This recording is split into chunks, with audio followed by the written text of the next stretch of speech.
आप देख रहे हैं डे एंड नाइट न्यूज, निष्पक्ष और निडर।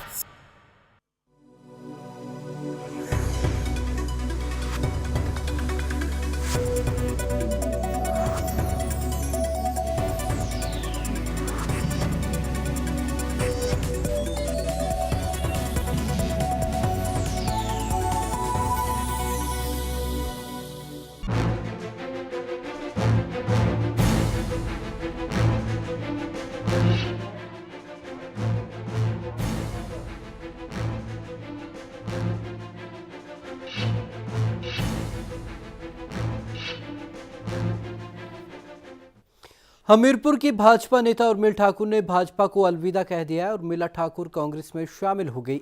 उर्मिल ने हिमाचल प्रदेश के मुख्यमंत्री वीरभद्र सिंह की मौजूदगी में कांग्रेस का दामन थामा। आपको बता दें कि डे एंड नाइट न्यूज ने सबसे पहले यह जानकारी दी थी कि उर्मिल ठाकुर कांग्रेस में शामिल होने वाले हैं। दरअसल उर्मिल ठाकुर सुजानपुर से टिकट न मिलने के चलते नाराज थी। भाजपा ने यहां से उनके देवर और हाल ही में भाजपा में शामिल हुए नरेंद्र ठाकुर को टिकट दिया है। हिमाचल प्रदेश के लोकसभा चुनावों के चलते नेताओं के एक दल से दूसरे दल में जाने का सिलसिला लगातार जारी है। इसी के चलते हमीरपुर में भाजपा को छोड़कर हमीरपुर की 2 बार रही पूर्व विधायक और संसदीय सचिव उर्मिल ठाकुर ने कांग्रेस का दामन थाम लिया है। हमीरपुर संसदीय क्षेत्र में कांग्रेस प्रत्याशी राजेंद्र राणा के पक्ष में चुनाव प्रचार के लिए आए मुख्यमंत्री वीरभद्र सिंह ने एक जनसभा में उर्मिल ठाकुर और उनके बेटे रूबल ठाकुर ने कांग्रेस पार्टी का दामन थाम लिया। कांग्रेस का दामन थामने के बाद उर्मिल ठाकुर ने कहा कि राजनीतिक षड्यंत्रों के तहत हमेशा हमारे परिवार को तोड़ने की कोशिश की गई है और इसी वजह से हमारे परिवार को कभी दागी तो कभी बागी कहा गया। उन्होंने कहा कि वीरभद्र सिंह के आशीर्वाद से मैंने कांग्रेस पार्टी ज्वाइन की है और पार्टी को मजबूत करने के लिए हमेशा पार्टी के साथ कंधे से कंधा मिलाकर काम करूंगी। उर्मिल ठाकुर ने कहा कि जनता की सेवा करना ही मेरा ध्येय है। जब से ठाकुर साहब गए हैं, हमारा परिवार षड्यंत्रों के तहत कभी बागी तो कभी दागी करार दिया गया है। हमीरपुर की जो पब्लिक है वही इसका फैसला करेगी, लेकिन मैं इतना जरूर कहूंगी कि हमारा परिवार बड़ा राजनीति नहीं जानता है, सिर्फ पब्लिक की सेवा करना जानता है। माननीय मुख्यमंत्री जी आपके आशीर्वाद से आने वाले समय में भी सेवा करेंगे। वहीं वीरभद्र सिंह ने कांग्रेस पार्टी में शामिल होने पर उर्मिल ठाकुर का स्वागत किया और उर्मिल ठाकुर के ससुर और भाजपा के संस्थापक सदस्य स्वर्गीय जगदेव चंद की तारीफों का पुल बांधे। उन्होंने कहा कि ठाकुर जगदेव एक दमदार नेता थे और मैं उनके और उनके परिवार की हमेशा इज्जत करता आया हूँ। हमारे यहाँ पर जो है श्रीमती उर्मिला जी कांग्रेस में आई है। इनके परिवार को मैं बहुत वर्षों से जानता हूँ। ठाकुर जगदेव चंद चाहे वो जनसंघ में थे, मगर मेरे और उनके बीच में हमेशा एक बहुत मित्रता रही है। विचार अलग हो सकते हैं मगर व्यक्तिगत मित्रता रही है, सद्भाव रहा है और वो आला दर्जे के इंसान थे, अच्छे इंसान थे। और कभी भी जब भी कोई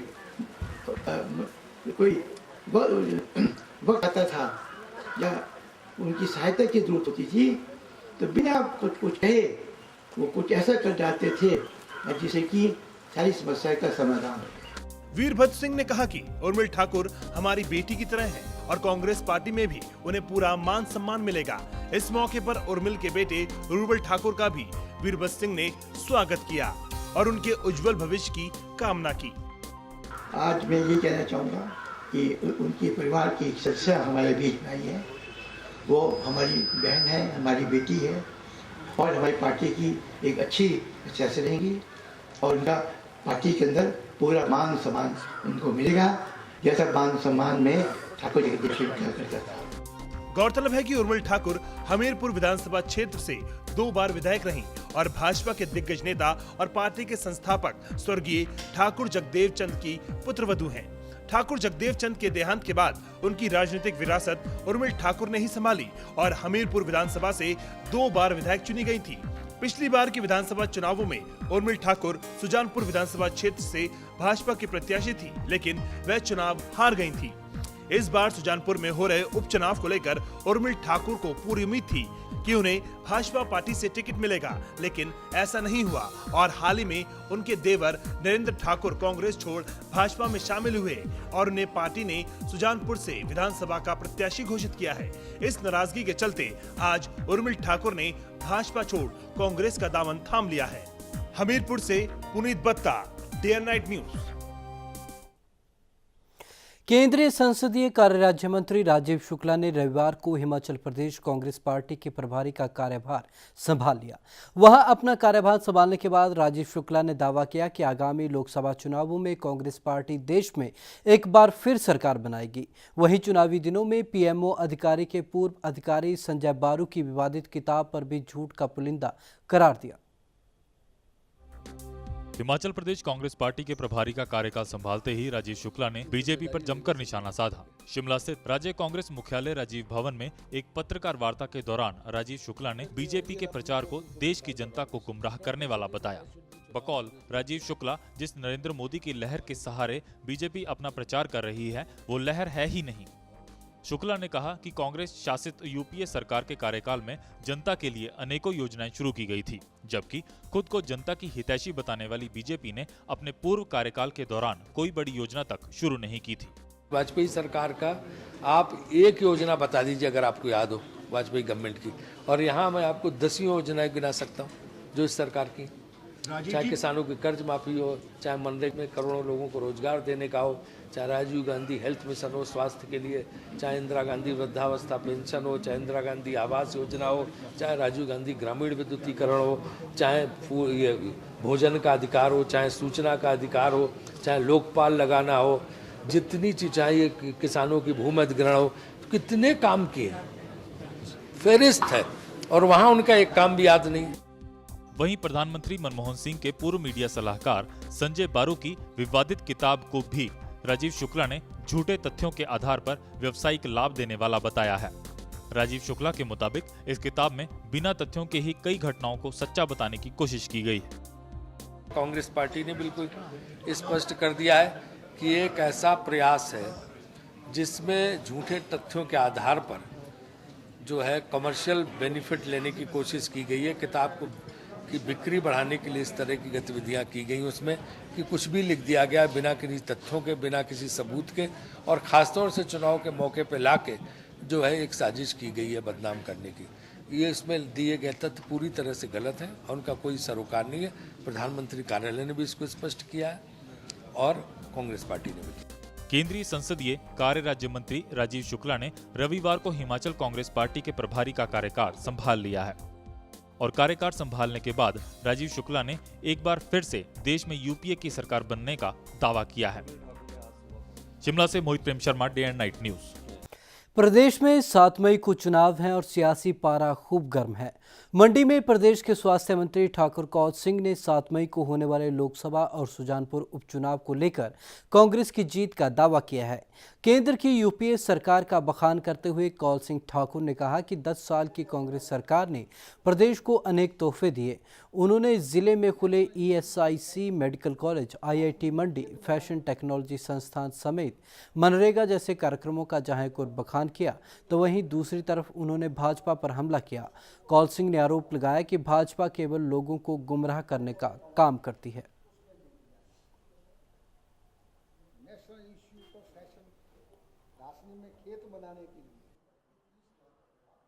ये भारतीय जनता पार्टी के लोग भ्रामक प्रचार कर रहे हैं। जो हमारे द्वारा किए गए काम है, केंद्र सरकार दिए गए काम है, उन कामों का अपने नाम पे लोगों को गुमराह करने की कोशिश कर रहे हैं। हिमाचल की जनता मतदाता बुद्धिजीवी है, उसमें आने वाले नहीं है। 16 अप्रैल को शेरी मंच पे एक बहुत बड़ी रैली का आयोजन किया जा रहा है, जिसमें 17 पार्लियामेंट्री कंस्टिट्यूंसी से लोग भाग लेंगे और ज़्यादातर लोग मंडी जिला के होंगे। और मैं निवेदन करूंगा कि ज़्यादा से ज़्यादा लोग उसमें भाग लें। और उसके अलावा 17 तारीख को रानी प्रतिभा सिंह जी अपना नॉमिनेशन नामांकन भरेगी। उसमें तो फिर सब लिमिटेड लोग ही अंदर जो है, जो हमारे रिटर्निंग अफसर है, उनके पास जाते हैं। तो 16 तारीख को कांग्रेस पार्टी की एक विशाल रैली होगी, जिसमें मुख्यमंत्री जो हमारे कांग्रेस के आजकल प्रभारी बने हैं श्री राजीव शुक्ला, कांग्रेस के अध्यक्ष हमारे सुखविंदर सिंह सुक्खू और दूसरे नेतागण भी उसमें भाग लेंगे। एशिया की सबसे बड़ी भूमिगत जल विद्युत परियोजना 1500 मेगावाट के नाथपा झाखड़ी से प्रभावितों ने झाखड़ी में जलसा किया और मौन रैली निकाली।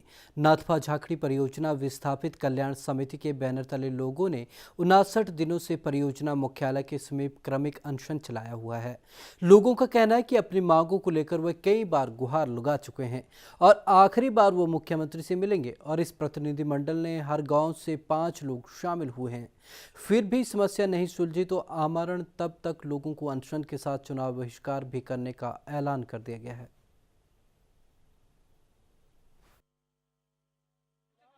सरकार ने भी अगर हमारी जायज मांगों को मनाने के लिए कदम नहीं उठाया तो सभी विस्थापित परिवार हर घर से एक सदस्य आने वाले समय में आमरण अनशन पर बैठेगा। जो भी जान माल का नुकसान होगा उसकी जिम्मेवारी पूर्ण रूप से एनजेपीसी परियोजना पर होगी। हमारी झाकड़ी में जो विस्थापितों की मीटिंग रही, इसमें नाथपा से लेकर झाकड़ी तक जितने भी विस्थापित और प्रभावित लोग हैं सब इस मीटिंग में शामिल थे। अगर हमारी मांगों की तरफ गौर नहीं किया जाएगा, हो सकता कि चुनाव बहिष्कार भी करना पड़े। क्या कभी कोई फक्कड़ चुनाव लड़ सकता है? अगर लड़ भी सकता है तो क्या वह 56.36 लाख रुपए खर्च कर सकता है? यही सवाल आज लोग एक दूसरे से पूछ रहे हैं कि क्या आम आदमी पार्टी के संयोजक अरविंद केजरीवाल जिसे फक्कड़ बता रहे थे, आखिर उस फक्कड़ ने चुनाव में प्रचार के दौरान इतना पैसा कहां से और कैसे खर्च किया? रेवाड़ी के लोगों को यकीन नहीं हो रहा कि 23 मार्च को रोड शो के दौरान गुड़गांव लोकसभा के आम आदमी पार्टी के उम्मीदवार योगेंद्र यादव को अरविंद केजरीवाल फक्कड़ बता रहे थे कि मैं और योगेंद्र यादव फक्कड़ हैं। चुनाव जनता को ही लड़ना है, लेकिन अब निर्वाचन आयोग में दी गई जानकारी में बताया है कि योगेंद्र यादव ने पूरे प्रदेश में सबसे ज्यादा राशि 56.36 लाख रुपए खर्च की है। अब लोग एक ही सवाल कर रहे हैं कि क्या आखिर अरविंद केजरीवाल लोगों को बरगला रहे थे? जो प्रत्याशी पूरे प्रदेश में सबसे ज्यादा रुपए खर्च कर चुनाव लड़ा है वह आखिर फक्कड़ कैसे हो सकता है? सच्चाई की राजनीति कायम करना चाहते हैं तो सारे जने इकट्ठे हो गए। ये चुनाव जो लड़ना है, हमारे पास तो जी पैसे नहीं है और ये योगेंद्र यादव के पास तो बिल्कुल ही फक्कड़ आदमी है। ये इनके पास तो बिल्कुल ही पैसे नहीं है। ये तो चेहरा है, मैं भी चेहरा हूँ। चुनाव आप लोगों ने लड़ना इस बार। जैसे दिल्ली का चुनाव हुआ था, दिल्ली का चुनाव आम आदमी पार्टी नहीं लड़ी थी, जनता लड़ी थी। जनता घर घर गई थी, घर घर जाके जनता ने कहा था इस बार झाड़ू को मोहर लगानी है। तो भगवान मदद कर रहा है, भगवान ने करिश्मा करा है। इस बार भगवान झाड़ू चलाएगा, सारे जने इकट्ठे हो जाए। गुड़गांव लोकसभा सीट प्रचार में सबसे ज्यादा खर्च करने वाली सीट है।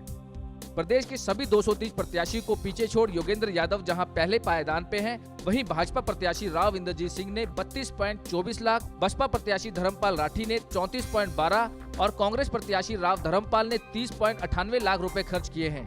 यानी कि पूरी लोकसभा क्षेत्र पर 1,53,70,000 रुपए खर्च हुए हैं, जिनमें आधे से ज्यादा राशि तो फक्कड़ चेहरे ने ही खर्च कर दी। कुछ लोग ये भी तर्क दे रहे हैं कि मात्र आम आदमी पार्टी प्रत्याशी योगेंद्र यादव ने ईमानदारी से सही ब्यौरा दिया है और इसी कारण ये आंकड़ा ज्यादा आ रहा है। अगर सभी प्रत्याशी सही ब्यौरा जमा कराएं तो सभी का आंकड़ा योगेंद्र यादव से ज्यादा होगा। रेवाड़ी से महेंद्र भारती के साथ Manoj Rathi, day and night news. Haryana Lok Sabha चुनाव में इस बार रिकॉर्ड तोड़ मतदान हुआ है। ऐसे में प्रदेश का हर नेता अपने अपनी पार्टी की जीत का दावा कर रहा है। ऐसे में भला बीजेपी नेता वीर कुमार यादव कहां पीछे रहने वाले थे? पंचकूला में बीजेपी कार्यालय में उन्होंने अपनी पार्टी की जीत का दावा किया और नरेंद्र मोदी को देश का अगला प्रधानमंत्री बताया। हरियाणा में इस बार लोगों ने जिस तरह से रिकॉर्ड तोड़ वोटिंग की है, उससे साफ होता है कि जनता में सरकार के प्रति कितना आक्रोश है और उन्होंने भारी संख्या में बीजेपी को मतदान किया है। ये बात पंचकुला में बीजेपी कार्यालय पर पत्रकारों से बातचीत करते हुए वीर कुमार यादव ने कही। उनके मुताबिक हरियाणा के मतदाताओं ने मोदी को प्रधानमंत्री बनाने का मन बना लिया है, इसलिए 10 की 10 लोकसभा सीटों पर भाजपा हज का गठबंधन ही जीत दर्ज करेगी और कांग्रेस के कई उम्मीदवारों की जमानत जब्त होगी। देखिए, हरियाणा में जो टर्नआउट हुआ इस बार वो ज़बरदस्त हुआ है, यानी कि अनएक्सपेक्टेड हम कह सकते हैं। उसके दो कारण हैं। पहला ये है कि देश और प्रदेश की जो कांग्रेस सरकार है उनके प्रति मतदाताओं का गुस्सा, आक्रोश उसका मत के द्वारा प्रकटीकरण हुआ है। लोगों ने अपने मत के द्वारा गुस्से का इजहार किया है। और दूसरा, इस समय लगभग देश में जिस प्रकार का एक मतदाता ने मन बनाया है, हरियाणा के मतदाताओं ने भी मोदी जी को प्रधानमंत्री बनाने का मन बना लिया। ये मोदी जी के पक्ष में एक लहर ही नहीं बल्कि मैं समझता हूँ कि आंधी का रूप हरियाणा में हुआ है। 47 साल के बाद हुए रिकॉर्ड मतदान पर भी वीर कुमार यादव ने कहा कि 1977 में इंदिरा गांधी के खिलाफ मतदान हुआ था, लेकिन इस बार के चुनाव में कांग्रेस के कुशासन, भ्रष्टाचार के खिलाफ मोदी जी के पक्ष में मतदान हुआ है। 77 में लोगों ने इंदिरा गांधी के खिलाफ, कांग्रेस के खिलाफ आपातकाल में जो ज्यादती हुई, अत्याचार हुए, अन्याय हुए, जिस प्रकार से उसके खिलाफ आक्रोश था। इस बार पॉजिटिव मतदान भी हुआ है। जहां नेगेटिव हुआ है वहाँ मोदी जी के पक्ष में, मोदी जी को प्रधानमंत्री बने, देश में एक मजबूत केंद्र में नेतृत्व मिले, हमारी बाह्य रक्षा और आंतरिक सुरक्षा इसकी गारंटी हो, बेरोजगारी समाप्त हो, महंगाई कम हो, भ्रष्टाचार समाप्त हो, इन मुद्दों को लेकर पॉजिटिव मतदान भी हुआ है। सभी 10 लोकसभा सीट हजका भाजपा गठबंधन, ये जीत निश्चित है। 2 पर हजका और 8 पर भाजपा के जो प्रत्याशी है अच्छे मार्जिन से जीतेंगे। और मैं एक बात और बता दूं, ये पहली बार होगा कि मुझे लगता है कि कई कांग्रेस प्रत्याशियों की तो जमानतें जब्त होंगी, जमानत भी नहीं बचने वाली हैं। हरियाणा में लोकसभा चुनाव संपन्न हो चुके हैं। अब नेताओं को इंतजार है तो बस नतीजों का। ऐसे में हर एक नेता अपनी अपनी जीत का दावा कर अपने दिलो दिमाग को शांत करने में लगे हैं, लेकिन जनता जनार्दन तो फैसला ले चुकी है। ऐसे में देखना होगा कि 16 मई को आने वाले नतीजे किसके पक्ष में निकलते हैं। पंचकुला से Manoj Rathi, day and night news. Jammu Kashmir में दूसरे चरण के मतदान 17 अप्रैल को है और इसमें डोडा उधमपुर संसदीय सीट के लिए वोट डाले जाने हैं। मुख्य मुकाबले में कांग्रेस बीजेपी है, जबकि कुछ अन्य पार्टियां वोट तोड़ सकती हैं।